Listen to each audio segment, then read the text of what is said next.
Bismillah, kali ini kita akan membaca buku Ya Bunaya, La Tusyrik Billah, Janganlah Kamu Mempersekutukan Allah. Dari pustaka Ibnu Umar Kids. Yuk baca agar kalian mendapatkan ilmu. Kita baca cover belakangnya dulu ya. Wahai adik-adik, perbuatan syirik beribadah kepada selain Allah Ta'ala merupakan penghalang seseorang masuk surga.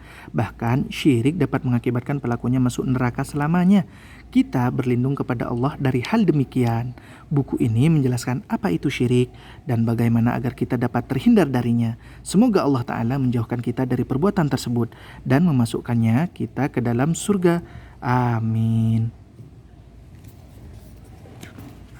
Bismillahirrahmanirrahim. Pustaka Ibnu Umar, Hidup Tentram Bersama Sunnah.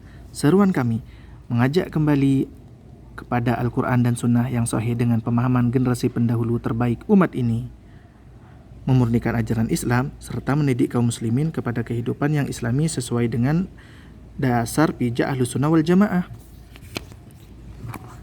Ya Bunaya, La Tusyrik Billah, kata pengantar penerbit. Wahai adik-adik, perbuatan syirik beribadah kepada selain Allah Ta'ala merupakan penghalang seseorang masuk surga. Bahkan, syirik dapat mengakibatkan pelakunya masuk neraka selamanya. Kita berlindung kepada Allah dari hal demikian. Buku ini menjelaskan apa itu syirik dan bagaimana agar kita dapat terhindar darinya. Semoga Allah Ta'ala menjauhkan kita dari perbuatan tersebut dan memasukkannya kita ke dalam surganya. Amin. Pustaka Ibnu Umar.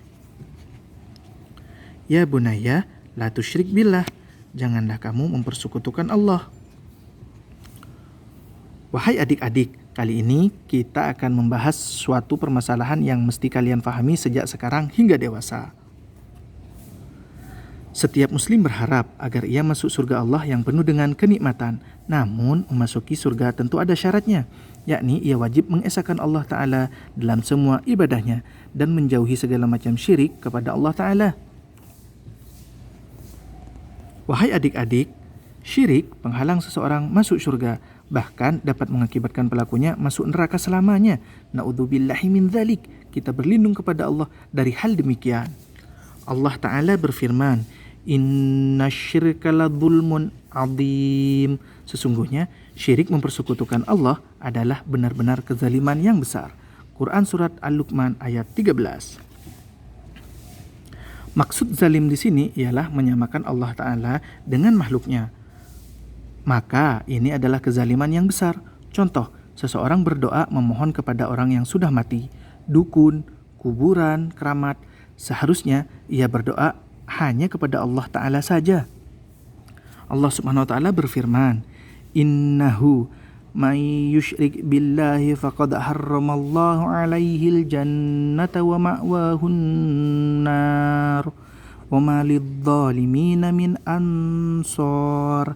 Sesungguhnya barang siapa mempersekutukan sesuatu dengan Allah, maka sungguh Allah mengharamkan surga baginya dan tempatnya ialah neraka, dan tidak ada seorang penolong pun bagi orang-orang zalim itu.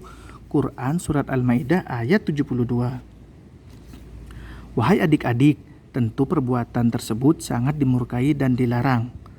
Akibatnya Allah Ta'ala mengharamkan pelakunya masuk surga dan ia dimasukkan ke dalam neraka selamanya, dan neraka seburuk-buruknya tempat kembali. Maka berhati-hatilah kita dalam hidup ini, jangan sampai terjerumus dalam hal-hal yang Allah Ta'ala murka. Mari kita pelajari lebih dalam. Wahai adik-adik, syirik terbagi menjadi dua, syirik besar dan syirik kecil.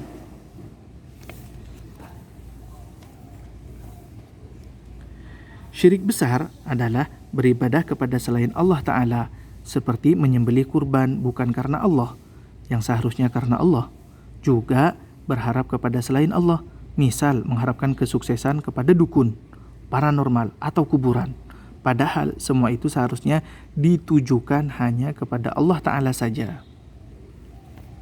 Contoh lain syirik besar, ia taat kepada selain yang Allah syariatkan. Misal ia diajak untuk merayakan Natal, lalu mengikutinya, padahal Natal adalah acara ibadah selain Islam, maka haram hukumnya untuk hadir dan merayakannya. Wahai adik-adik, syirik besar dapat menghapuskan semua amalan-amalan yang sudah ia kerjakan dan juga dapat mengeluarkan pelakunya dari agama Islam serta menjadikan ia kekal di dalam neraka jika ia meninggal dunia dalam keadaan syirik besar dan belum bertaubat daripadanya. Syirik kecil hanya menghapus amalan yang kita kerjakan saat itu, tidak semuanya. Syirik kecil juga tidak menjadikan pelakunya kekal di dalam neraka. Syirik kecil tidak menjadikan pelakunya keluar dari agama Islam. Namun syirik kecil dapat mengantarkan pelakunya kepada syirik besar. Contoh syirik kecil, kalau ia beramal soleh, misal sholat, puasa, atau haji, niat hatinya tidak ikhlas, ingin dilihat, didengar, atau ingin dipuji orang agar disebut sebagai orang soleh. Padahal kita beramal soleh cukup niatkan dalam hati kita karena Allah Ta'ala saja. Wahai adik-adik, contoh yang lain, ia bersumpah karena makhluk, seperti aku bersumpah demi Rasul. Seharusnya ia bersumpah dengan nama Allah Ta'ala semata, dan sebaiknya jangan sering bersumpah, biarpun berkata benar. Seandainya sesuatu waktu diminta untuk bersumpah, maka ucapkan aku bersumpah demi Allah. Contoh lain, seperti memakai gelang, benang dan sejenisnya dengan maksud sebagai penyerta, pengusir atau penangkal bahaya, seperti menggantungkan jimat di leher karena takut sesuatu, maka hal tersebut menjadi syirik kecil. Namun, apabila ia meyakininya bahwa jimat-jimat tersebut dapat melindunginya, maka menjadi syirik besar. Syirik kecil terkadang sangat lembut melalui hati, hampir tidak terasa oleh pelakunya. Padahal ia sedang berbuat syirik kecil. Suatu saat Nabi Shallallahu Alaihi Wasallam yang kita sangat cintai bersabda kepada para sahabatnya, "Sesungguhnya yang paling aku takutkan akan menimpa kalian adalah syirik kecil." Maka para sahabat bertanya, "Wahai Rasulullah, apa yang dimaksud dengan syirik kecil?" Maka Rasulullah SAW menjawab, "Riya, yakni perbuatan yang ingin dilihat orang atau bukan karena perintah Allah."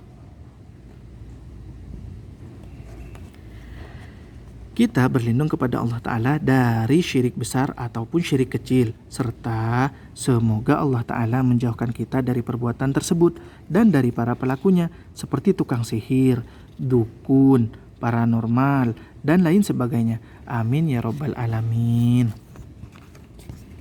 Wahai adik-adik, kita hidup diperintahkan untuk beribadah hanya kepada Allah Ta'ala saja dan tidak berbuat syirik sedikit pun dalam beribadah kepadanya, serta tata cara ibadahnya harus sesuai dengan contoh dari Rasulullah Sallallahu Alaihi Wasallam. Sebagai contoh, apabila kalian berwudu, maka niatkan hatinya semata-mata karena perintah Allah dan tata caranya dengan mengikuti Rasulullah Sallallahu Alaihi Wasallam, yang tentunya harus belajar dahulu bagaimana tata cara wudu Nabi Sallallahu Alaihi Wasallam. Contoh lainnya, apabila kalian sholat, maka niatkan hatinya semata-mata karena perintah Allah dan tata caranya dengan mengikuti Rasulullah Sallallahu Alaihi Wasallam. Hal ini pun upayakan belajar dahulu sebagaimana tata cara sholat beliau Sallallahu Alaihi Wasallam. Contoh berikutnya, apabila kalian puasa, maka niatkan hatinya semata-mata karena perintah Allah dan tata caranya dengan mengikuti Rasulullah Sallallahu Alaihi Wasallam dari sejak waktu masuk fajar hingga masuk waktu maghrib. Juga semua masalah ibadah lainnya, maka niatkan hatinya semata-mata karena perintah Allah Ta'ala dan tata caranya dengan mengikuti Rasulullah Sallallahu Alaihi Wasallam. Wahai adik-adik, kalau kalian ingin masuk surga dengan selamat dan bertemu dengan Allah Ta'ala yang Maha Pengasih lagi Maha Penyayang, maka beramal solehlah tata caranya sesuai contoh Nabi Sallallahu Alaihi Wasallam dan hatinya ikhlas, yakni semata-mata karena perintah Allah Ta'ala. Wahai adik-adik, mintalah surga Firdaus kepada Allah Ta'ala dan ajaklah kedua orang tua, kakak, adik, serta keluarga kalian yang dekat, juga teman kalian, agar selalu mengesahkan Allah Ta'ala dalam ibadah kepadanya dan menjauhi perbuatan syirik kecil atau syirik besar yang manfaatnya semoga kalian akan lebih dicintai oleh Allah Subhanahu wa Ta'ala. Amin. Alhamdulillah, kita telah selesai membaca Ya Bunayya La Tusyrik Billah. Wahai anakku, janganlah kamu mempersekutukan Allah.